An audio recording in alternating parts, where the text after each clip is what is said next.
അങ്ങനെ വിഭാഗത്തിൽ കൂടെ ദൈവിക ഉപദേശം തെറ്റിക്കുന്നവൻ ആ പോയ പോകൽ എന്ത് ചെയ്തോളാം, അങ്ങോട്ട് വരുവാണോ. ഇങ്ങോട്ട് കൊണ്ടുവന്ന് ദൈവത്തിന്റെ വിശുദ്ധ മന്ദിരത്തെ അശുദ്ധമാക്കുന്ന ഒരു ചെന്നായായിട്ട് അല്ലെങ്കിൽ ഒരു കുറുക്കനായിട്ട് നമ്മൾ മാറരുത്. സഹോദരൻ, കാരണം ദൈവത്തിന്റെ ഉപദേശം ആര് സ്വീകരിക്കുന്നുവോ, വചനമായാലും ഇയ്യോബിന്റെ പുസ്തകം 22-ാം അധ്യായം 22-ാം വാക്യം,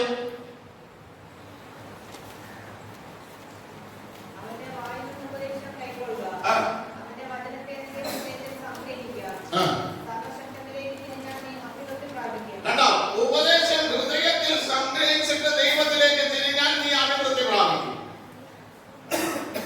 ഉപദേശം എവിടെ സ്വീകരിക്കണം? ഹൃദയത്തിൽ സംഗ്രഹിച്ച് വയ്ക്കണം. ആ ഉപദേശത്തിനൊത്തവണ്ണം ദൈവത്തിലേക്ക് തിരിയണം. തിരിയുമ്പോൾ നീ അഭിവൃദ്ധി പ്രാപിക്കും. തിരിഞ്ഞില്ലെങ്കിലോ, ഒരാൾ ആ ഉപദേശത്തിലേക്ക് തിരിഞ്ഞില്ലെങ്കിലോ, റോമാലേഖനം 2-ാം അധ്യായം 24-ാം വാക്യം,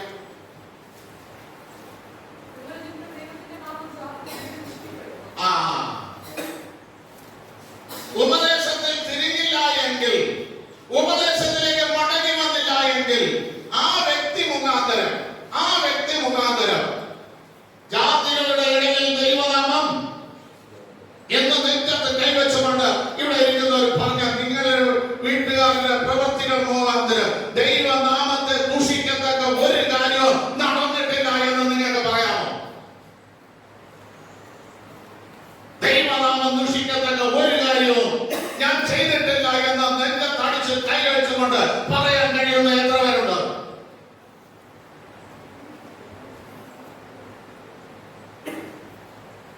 ഹല്ലേലൂയ, സ്തോത്രം. എബ്രായ ലേഖനത്തിൽ പൗലോസ് എഴുതുന്ന ലേഖനത്തിൽ പറയുന്ന ഒരു കാര്യമുണ്ട്. 10-ാം അധ്യായം 29-ാം വാക്യം,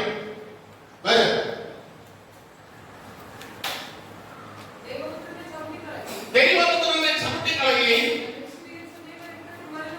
അവൻ വിശദീകരിച്ച നിയമരക്തത്തെ മലിനമെന്നുകയും കൃപയുടെ ആത്മാവിനെ നിന്ദിക്കുകയും ചെയ്താൽ എത്ര കഠിനമേറിയ ശിക്ഷയ്ക്ക് മാത്രമാകുമെന്ന് റിയാലിറ്റി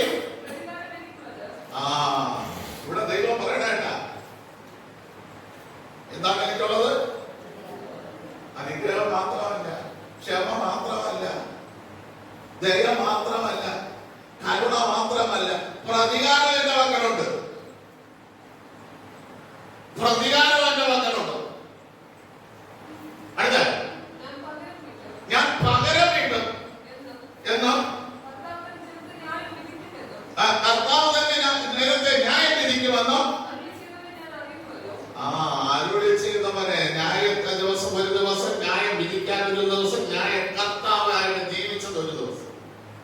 3 ദിവസങ്ങളുണ്ട് വേദപുസ്തകത്തിൽ. വായിച്ചിട്ടുണ്ടോ? ഹല്ലേലൂയ, സ്തോത്രം. ന്യായം വിധിക്കുന്ന ഒരു ദിവസമുണ്ട്, പ്രതികാരം ചെയ്യുന്ന ദിവസമുണ്ട്, പകരം വീട്ടുന്ന ദിവസമുണ്ട്. പ്രിയ ദൈവമക്കളെ, ഇതിലൊന്നും തിരിഞ്ഞു വരാൻ ദാവീദ് പ്രാർത്ഥിക്കുന്ന ഒരു പ്രാർത്ഥനയുണ്ട്. സങ്കീർത്തനം 44-ന്റെ 24-26 വരെ വായിക്കുമ്പോൾ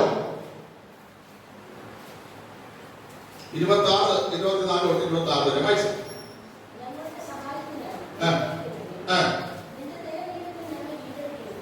നോക്കണമേ, ദൈവത്തോട് ദാവീദ് പ്രാർത്ഥിക്കുകയാണ്, നിന്റെ ദയ കൊണ്ട് എന്നെ വീണ്ടെടുക്കണമേ, എന്റെ സഹായത്തിനായി. ഞാൻ തെറ്റ് ചെയ്തു പോയി,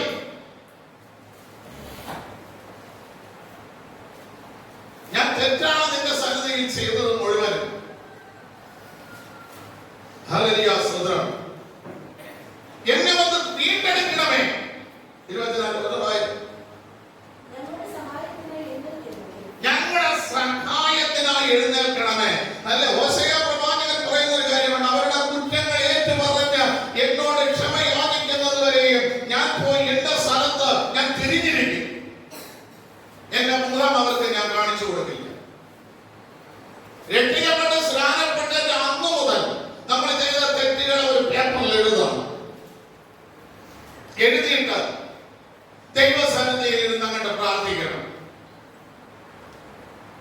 നിന്റെ കരുണ എനിക്ക് കിട്ടണമേ എന്ന്, നിന്റെ ദയയിൽ എന്നെ വീണ്ടെടുക്കണമേ എന്ന്.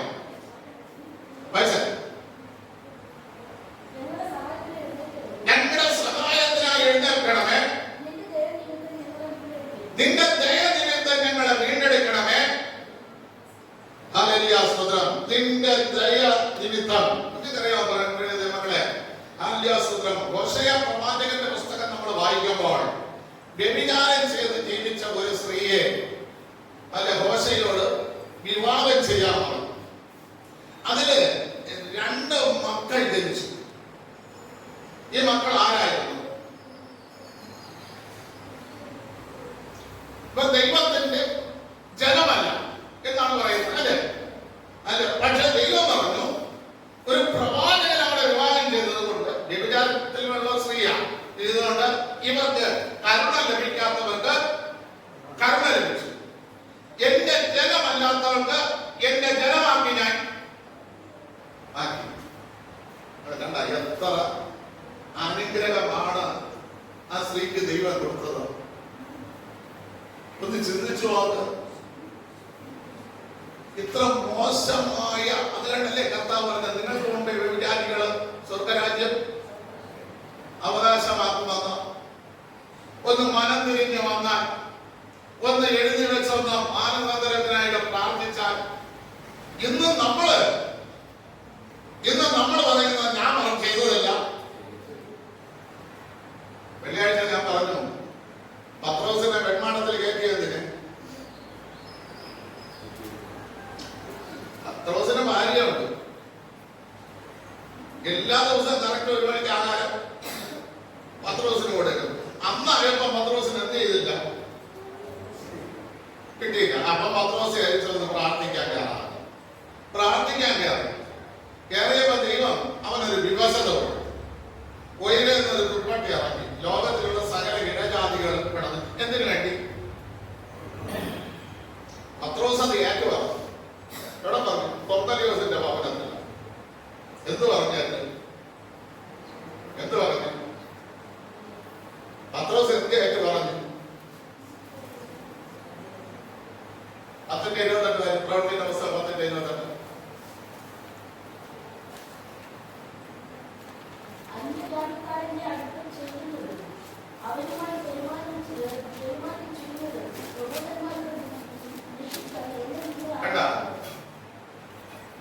യഹൂദന്മാർക്ക്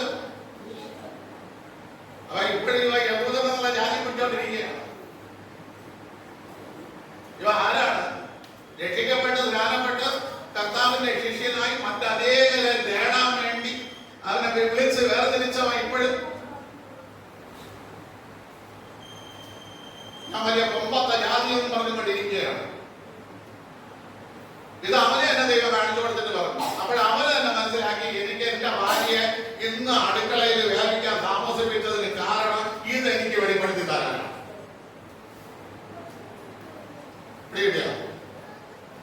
ഇതെനിക്ക് വെളിപ്പെടുത്തി തരാനാണ് ഭാര്യയുടെ കൈകൾക്ക് സ്ലോ കൊടുത്തു. തീയുടെ ചൂടിന് കുറച്ച് ഇല്ലേ, തീ നേരെ ചൂടായിക്കൊണ്ടിരുന്നെങ്കിൽ അത് കറക്റ്റ് സമയത്തിന് കാവില്ലേ.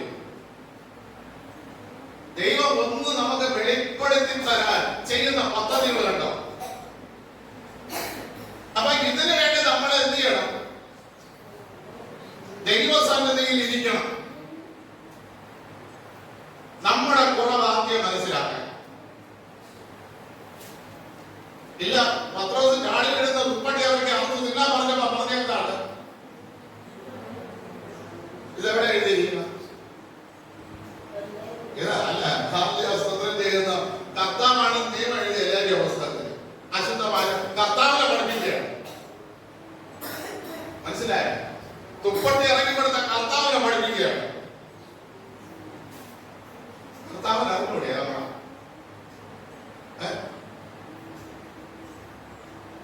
എല്ലാവരും ഇങ്ങനെയാണ് വചനം എടുത്തു വെച്ചിട്ട് പറയണം അങ്ങനെ എഴുതിയിട്ടുണ്ടല്ല, ഇങ്ങനെ എഴുതിയിട്ടുണ്ടല്ല, എനിക്ക് ഇങ്ങനെ ചെയ്യാമല്ല, എനിക്ക് അങ്ങനെ ചെയ്താൽ കുഴപ്പം എന്താണ്?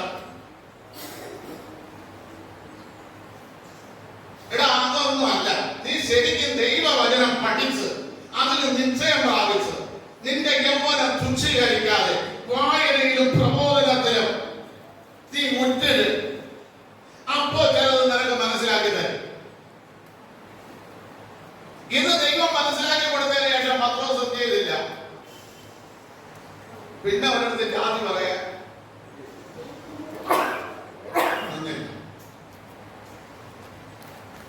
അപ്പൊ ദൈവം മോശയെ കൊണ്ട് ഒരു വ്യഭിചാരിയെ വിവാഹം കഴിച്ച് കൊണ്ടുവന്നിട്ട് ദൈവം ജാതികൾ അതിൽ ജനിച്ച മക്കൾ ജാതികളോട് ഇടകലർന്ന് മറിച്ചിടാത്ത ദോഷയായി അവർക്ക് ദൈവം പുലരിയിലെ മഞ്ഞായി ആദ്യാസ്തോത്രം ചെയ്യുന്നു.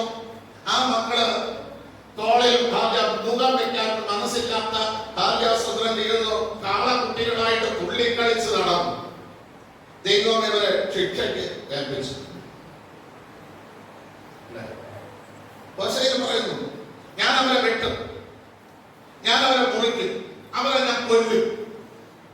ഞാനാണ് ജീവിപ്പിക്കുന്നത്, കൊല്ലുന്നു എന്ന് അവരെ അറിയണം. ഇത് മനസ്സിലാക്കിയപ്പോ അവര് ദൈവത്തോടൊരു പ്രാർത്ഥന പ്രാർത്ഥിച്ചു. അതാണ് വലിയ കാര്യം. ഇതൊക്കെ നിങ്ങൾ വായിച്ചിട്ടില്ല. ആ പ്രാർത്ഥന എവിടെ കിടക്കണമെന്ന ദൈവമക്കളെന്ന് പറഞ്ഞ് ഹോശയ്യ പ്രവാചകന്റെ പുസ്തകത്തിൽ ഇസ്രായേൽ ജനം അല്ലെങ്കിൽ തെറ്റിപ്പോയ ജനം പ്രാർത്ഥിച്ച പ്രാർത്ഥന എവിടെ കിടക്കണമെന്ന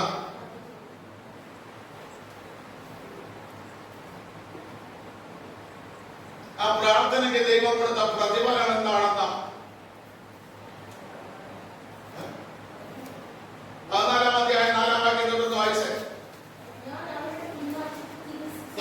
ദൈവം പറഞ്ഞാണ്ട, ഞാൻ അവരുടെ പിന്മാറ്റത്തെ സൗഖ്യമാക്കും. കേട്ടാ, എന്നോട് കരുണ ഉണ്ടാക്കണമേ എന്ന് പ്രാർത്ഥിച്ച ആ ദൈവമക്കൾക്ക് ദൈവം പറയണ, ആദ്യം അവരുടെ പിന്മാറ്റത്തെ ഞാൻ ചികിത്സിക്കും.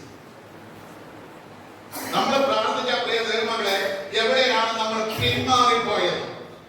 എവിടെയാണ് നമ്മൾ ബാക്കിലോട്ട് തിരിഞ്ഞു നിന്നത്? ഇത് ദൈവം ആദ്യം ചികിത്സിക്കും. നീ 1 മണിക്കൂർ ദൈവവചനം വായിക്കാന്ന് പറഞ്ഞു, വായിച്ചില്ല, അവിടത്തെ ചികിത്സ. നീ 1 മണിക്കൂർ പ്രാർത്ഥിക്കാന്ന് ദൈവത്തോട് പറഞ്ഞു, പ്രാർത്ഥിച്ചിട്ടില്ല, അതിന്റെ ചികിത്സ. നീ ദൈവത്തിന് കൊടുക്കാന്ന് പറഞ്ഞത് കൊടുത്തില്ല, അതിന്റെ ചികിത്സ. ദൈവസന്നിധിയിൽ ഓടി എത്താൻ നിനക്ക് സമയമുണ്ടായിരുന്നിട്ട് നീ എന്ത് ചെയ്തില്ല, എത്തിയില്ല, അതിന്റെ ചികിത്സ. ഇതൊക്കെ എണ്ണി കുറഞ്ഞ് ചികിത്സിച്ചിട്ട് അവര് ഞാൻ അവരുടെ പിന്മാറ്റത്തെ ചികിത്സിക്കും.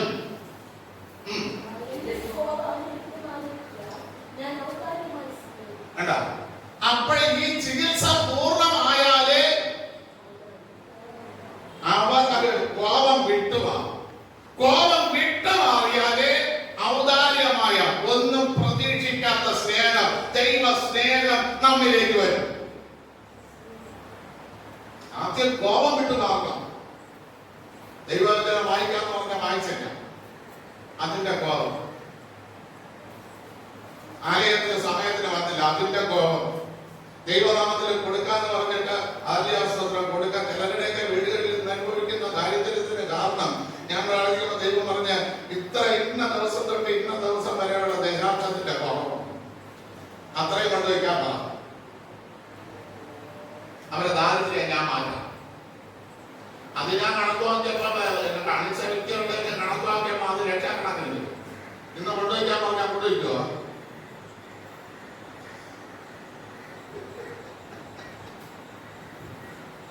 അത് കൊണ്ടുവയ്ക്കണമെങ്കിൽ ഇവര് മത്സരം എടുക്കണം. പലതൊക്കെ വാങ്ങി ഒന്നും കൊണ്ടൊന്നും വെച്ചതായിരുന്നു.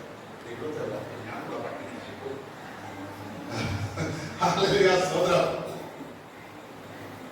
അപ്പൊ അതാണ് ഇതിന്റെ പിന്നിലുള്ള ദാരിദ്ര്യത്തിന്. ചിലരുടെ കാലുകൾക്കുള്ള രോഗങ്ങൾ, അസ്ഥികൾക്കുള്ള രോഗങ്ങൾ ദൈവസന്നിധിയിൽ ഓടി എത്താൻ താമസിക്കേണ്ട ട്രീറ്റ്മെന്റ് ആണ് നടക്കുന്നത്. ഇനി ഈ വാർദ്ധക്യത്തിലുള്ളവർക്ക് ഓടി പള്ളിയിൽ വരാൻ പറഞ്ഞാൽ എവിടെ നടക്കും? ഇനി അനുഭവിക്കണമെങ്കിൽ അനുഭവിച്ചു നോക്കും. മനസ്സിലായില്ലേ? ആലയത്തിൽ വരാൻ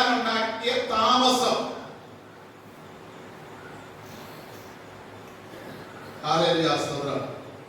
ഇതാണ് ദൈവത്തിന്റെ കോപം.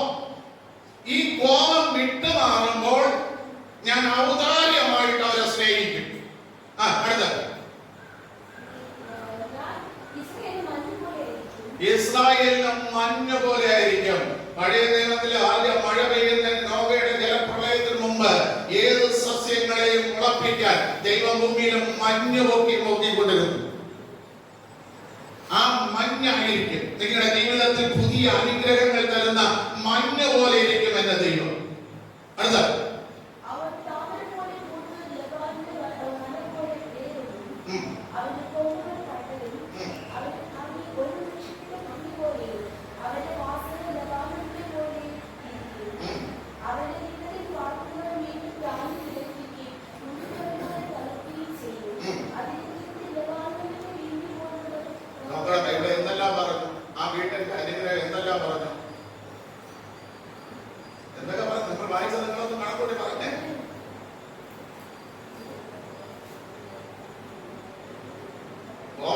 ഔദാര്യമായിട്ട് ദൈവം സ്നേഹിച്ചപ്പോൾ അതിന് ദൈവം മുലരിയിലെ മഞ്ഞ് പോലെ ആയിത്തീർന്നു. അപ്പോൾ അത് തൊട്ട് അങ്ങോട്ട് അനുഗ്രഹങ്ങൾ വായിച്ചേ നോക്കണമേ. ശലോമോന്റെ ജ്ഞാനത്തിനോ ശലോമോന്റെ പണത്തിനോ സ്തോത്രം ചെയ്യുമെന്നോ ഒരു താമരയെ പണിയാൻ ശലോമോന് കഴിഞ്ഞിട്ടില്ല. അപ്പൊ നിന്റെ പണത്തിനോ നിന്റെ പദവിക്കോ നിന്റെ ബുദ്ധിക്കോ എത്താത്ത നിലവാരത്തിലുള്ള ഒരു അനുഗ്രഹം നിനക്കായി വെച്ചിട്ടുണ്ട്. പക്ഷെ കോപം മാറണം. ആ അനുഗ്രഹം പ്രാപിക്കാതെ എന്ത് ചെയ്യണം? ഘട്ടത്തില് താമര പോലെ അടുത്ത് കൂട്ടം. അവിടെ എന്ന് പറഞ്ഞാൽ അതിന്റെ ആ വൃക്ഷം മാത്രം നിറഞ്ഞു നിൽക്കുന്ന ഒരു അനുഭവം ലബാനിലുണ്ട്. അതുപോലെ അവന്റെ കൊമ്പുകൾ പടരും. ദൈവമക്കൾ പടരരുതെന്നാണ് അല്ല മറ്റ് ജാതികൾ പറയുന്നത്. 80-ാം സങ്കീർത്തനത്തില് പടരരുത് വളരരുത്. പക്ഷെ ഇവിടെ ദൈവം പറയണ അവന്റെ കൊമ്പുകൾ പടരും. ഒരിക്കലും നശിക്കാത്ത കുടുംബമായി നിന്റെ ദേശത്ത് നിലനിർത്താൻ ദൈവത്തിന് പദ്ധതി ഉണ്ടായിരുന്നു. പക്ഷേ നിന്റെ പിന്മാറ്റം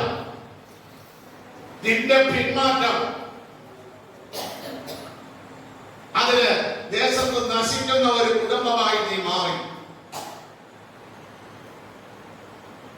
ഒലിവ് വൃക്ഷം പോലെ, ഒരിക്കലും നശിക്കാത്ത വൃക്ഷം പോലെ നിന്റെ തലമുറയിൽ നിർത്തണമെന്ന് ദൈവത്തിന് പദ്ധതി ഉണ്ടായിരുന്നു. പക്ഷെ നിന്റെ പിന്മാറ്റം അതിനിടയായില്ല. അടുത്ത നിന്റെ കുടുംബത്തിൽ ഇന്ന് ചെളിയുടെ നാറ്റം. പക്ഷെ ദൈവം ആഗ്രഹിച്ചത് നിനക്ക് വാസന തരണമെന്നാണ്.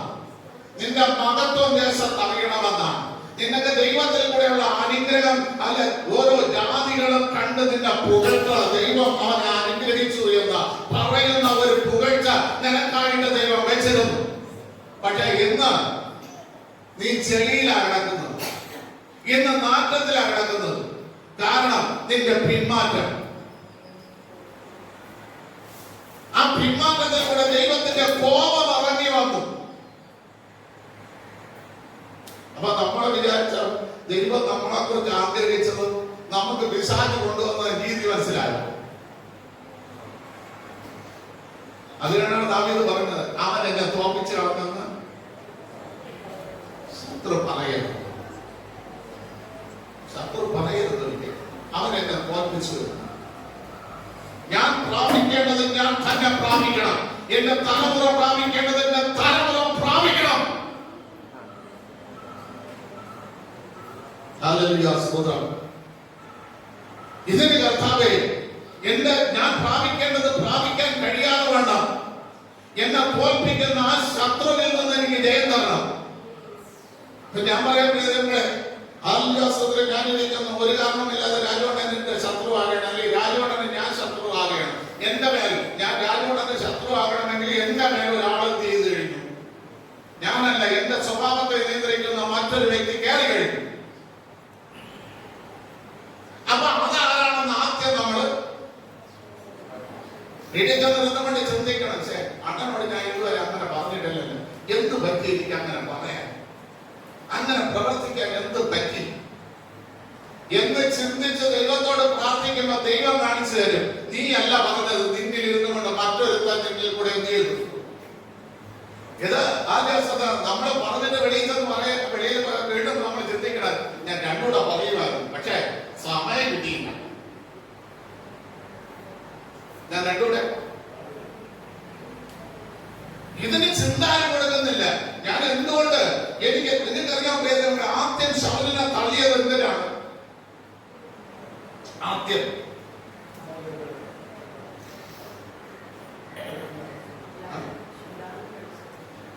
യാഗം കഴിച്ചത് ദൈവം മനഃപൂർവ്വമാണ് ശമൂവേലിനെ താമസിപ്പിച്ചത്. മനഃപൂർവ്വം താമസിപ്പിച്ചു. ആ താമസിക്കാൻ ശമൂവേൽ അറിയാൻ ചെയ്തു, യാഗം കഴിച്ചു. അപ്പോൾ ശമൂവേൽ പറഞ്ഞ ആദ്യത്തെ വാക്യം, നീ കാണിച്ചത് എന്ത്? നിന്റെ രാജ്യത്വം ഇത് നിലനിൽക്കില്ല. ദൈവസന്നിധി ദൈവാലയത്തിൽ വന്ന് നമ്മൾ എന്ത് പറയണം? ഞാൻ പറയേണ്ട കാര്യം നിങ്ങൾ പറഞ്ഞാൽ ദൈവം അംഗീകരിക്കുമോ? നിങ്ങൾ പറയേണ്ട കാര്യം ഞാൻ പറഞ്ഞാൽ ദൈവം അംഗീകരിക്കുമോ? ഞാൻ പറയേണ്ട കാര്യമാണ് അത് ഞാൻ തന്നെ പറയണം. നിങ്ങൾ പറയേണ്ട കാര്യമാണ് അത് നിങ്ങൾ പറയണം. നിങ്ങൾക്ക് എന്ത് പറയാം, എനിക്ക് എന്ത് പറയാം? അതുകൂടെ കേൾക്കട്ടെ. നിങ്ങളെ ശിക്ഷിക്കാനും ശാസിക്കാനും നിങ്ങളെ ഉപദേശിക്കാനും നിങ്ങൾക്ക് നല്ല വഴി പറഞ്ഞു തരാനും എനിക്ക് അധികാരമാണ്. അതേസമയം നിങ്ങൾക്ക് ആ അധികാരമില്ല. ഇപ്പൊ മറ്റേ ആശിസിനെ ഈ ആലയത്തിൽ വെച്ച് ശാസിക്കാൻ പ്രസാദാണെന്ന് അധികാരമില്ല. അത് വീട്ടിൽ വരും, ഇവിടെ എത്തില്ല. അതിനുള്ള അധികാരമില്ല. അപ്പൻ പോലൊക്കെ ശരിയല്ലേ? അതിന് ഈ ആലയത്തിനകത്ത് ആശിച്ച് തെറ്റ് ചെയ്താൽ ഉപദേശിക്കാനും ശിക്ഷിക്കാനും ശാസിക്കാനും അവന് നേർവഴി കാണിച്ചു കൊടുക്കാനും ഞാൻ ഉണ്ട്. ഇത് കാണിക്കാറ് ചെയ്താൽ അപ്പനെന്നുള്ള സ്ഥാനത്ത് നിന്ന് ദൈവം അങ്ങോട്ട് മാറ്റിയിട്ട് അവൻ അപ്പന് ബഹുമാനം കൊടുക്കില്ല. അവന്റെ വാക്കുകൾ പിന്നെ എന്തായി മാറും? ഒരു മനുഷ്യനോട് മറ്റൊരു വ്യക്തിയോട് സംസാരിക്കുന്നത് പോലെ അവൻ സംസാരിക്കും. അപ്പോഴും പറയും, ഞാൻ ഇത്രയും ദിവസം ഇല്ലാത്തതാണ്. ഇത്രയും ദിവസം ഇല്ലാത്ത കാര്യമല്ല ആലയത്തിൽ കാണിച്ചത്. ഉപദേശിക്കാനും ശിക്ഷിക്കാനും ശാസിക്കാനും നേർവഴി കാണിച്ചു കൊടുക്കാനാണ് ഒരു പുരോഹിതനെ, ഒരു ഇടയനെ, ഒരു പാസ്റ്റർ ദൈവ ആലയത്തിലാക്കിയത്. അവൻ ഉപദേശിക്കും, അവൻ നേർവഴി പറഞ്ഞു തരും. അതിനു പകരം നമ്മൾ തന്നെ അധികാരം കയ്യിലെടുത്താൽ ആ സ്ഥാനം എന്ത് സ്ഥാനമാണോ നിനക്കുണ്ടായിരുന്ന ആ സ്ഥാനത്തിൽ നിന്ന് നിന്നെ തള്ളപ്പെട്ടു. ആ സ്ഥാനം പിന്നെ നിലനിൽക്കില്ല. ഇതുപോലെ നമ്മൾ വായിച്ചിട്ടാണോ വേദ ആലയത്തിനകത്ത് വലുതും പറയുന്നത്?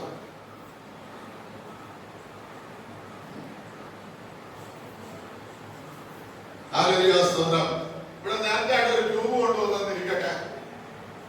രാജോടായിരിക്കാണ്, ഞാൻ സഭാ സെക്രട്ടറി അല്ലേ, ആസല്ല. ഞാൻ കാര്യം എന്ത് ചെയ്യാമെന്ന് പ്രാർത്ഥിച്ചതൊക്കെ എടുക്കാറുണ്ട്. പണിപാളി ആ ദ്രോവിന്റെ പുറത്ത് കൈവയ്ക്കാൻ എനിക്ക് അധികാരമാണ്, പുരോഹിതന് അധികാരമാണ്. ലേഖ്യ പുസ്തകം 1:4 തൊട്ട് 10 വരെ. പിന്നെ എങ്ങനെ ഏത് അധികാരത്തിൽ രാജോടെ കൈവച്ചു?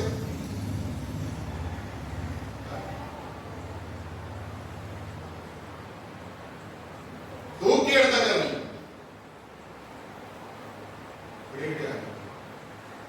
ഓരോരുത്തർക്കും ഓരോ അധികാരങ്ങൾ ദൈവം കൊടുത്തിട്ടുണ്ട്. ആ അധികാരത്തിൽ നിന്ന് നമ്മൾ ശുശ്രൂഷിക്കണം.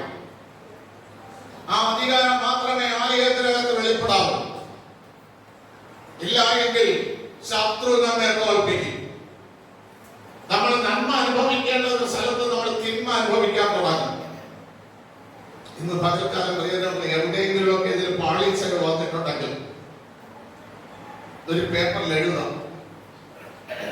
എഴുതി വെച്ചിട്ട് ദൈവത്തോട് ആ പേപ്പറിൽ കൈവച്ച് ഓരോ സെന്റൻസ് വായിക്കുമ്പോഴും നമ്മുടെ ചൂണ്ടുവെല്ലാം ഇതിൽ വെച്ചിട്ട് കർത്താവേ പറ്റിപ്പോയി, ഇത് ഉപദേശിച്ചു തരാൻ ആരുമില്ലായിരുന്നു, ഞാൻ അറിവില്ലെന്ന് ചെയ്തു പോയി, നിങ്ങൾ എന്റെ വീട്ടിൽ വന്നാൽ ഒരുപാട് ഡയറികളിൽ എന്റെ കുറവുകളെ എഴുതി വെച്ച് പ്രാർത്ഥിച്ചാൽ ഞാൻ കാണിച്ചത്.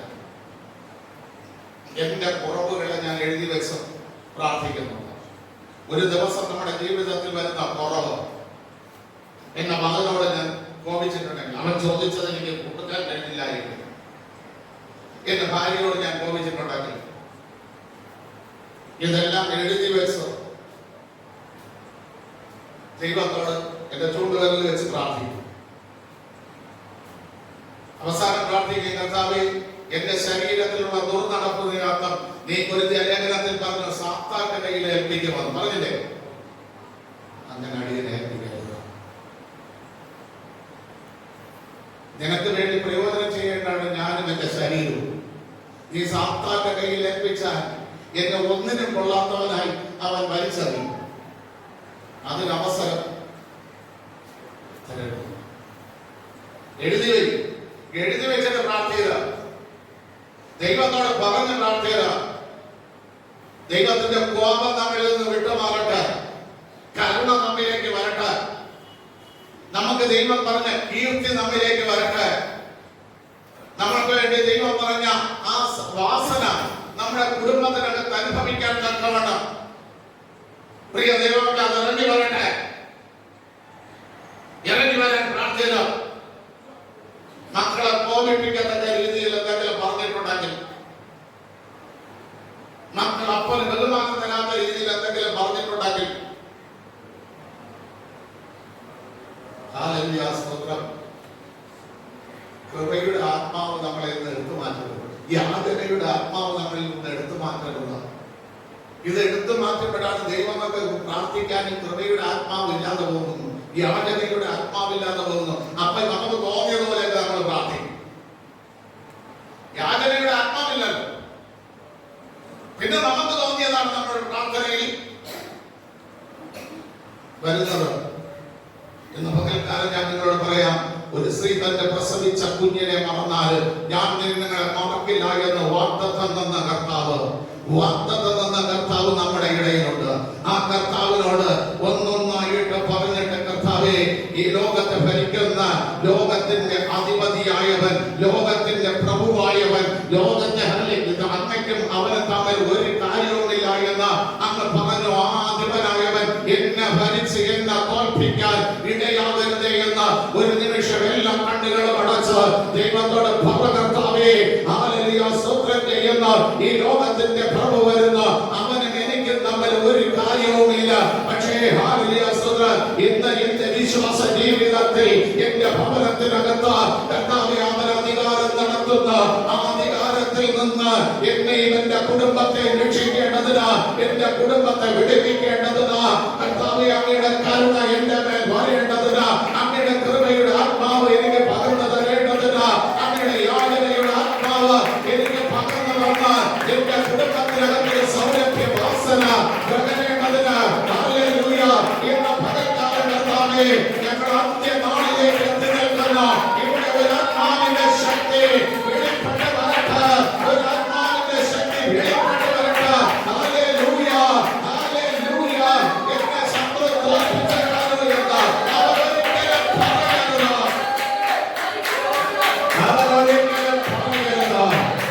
ഈ ആഴ്ച കർത്താവേ, ഞങ്ങളുടെ നന്മയുടെ ആഴ്ചയാകുന്നത്. ഈ നന്മ ചെയ്തതുകൊണ്ട് ഞാൻ നിനക്ക് പാട്ടുപാടുമെന്ന് സങ്കീർത്തനക്കാരൻ പറഞ്ഞിരിക്കുന്നത് പോലെ ഇന്ന് പകൽക്കാലം നീ എനിക്ക് നന്മ ചെയ്യണമേ എന്ന് എല്ലാ കണ്ണുകളും അടച്ച് നമുക്ക് പ്രാർത്ഥിക്കാം. ഹല്ലേലൂയ. കർത്താവേ, കേൾക്കപ്പെട്ട തിരുവചനം പോലെ ഹോശേയ പ്രവാചകന്റെ പുസ്തകത്തിൽ ഞങ്ങൾ വായിച്ചു, കർത്താവേ, ഹല്ലേലൂയ, സ്തോത്രം ചെയ്യുന്നു. ഹല്ലേലൂയ, സ്തോത്രം, ഞങ്ങളെ കീർത്തിയിലേക്ക് എത്തിക്കുമെന്ന്, സൗരഭ്യ വാസന തരുമെന്ന്. കർത്താവേ, ഞങ്ങളുടെ കുടുംബങ്ങളിൽ ആ വാസന വെളിപ്പെടാതെ വേണം പിശാച് കൊണ്ടുവന്നിരിക്കുന്ന അശുദ്ധിയുടെ ആത്മാവിനെ ഞങ്ങളുടെ കുടുംബത്തിൽ നിന്ന്, ഞങ്ങളുടെ മക്കളിൽ നിന്ന്, ഞങ്ങളിൽ നിന്ന്, ഞങ്ങളുടെ സഭയിൽ നിന്ന് അശുദ്ധിയുടെ ആത്മാവിനെ മാറ്റി കൃപയുടെ ആത്മാവിനെ എല്ലാവരിലും പകരണമേ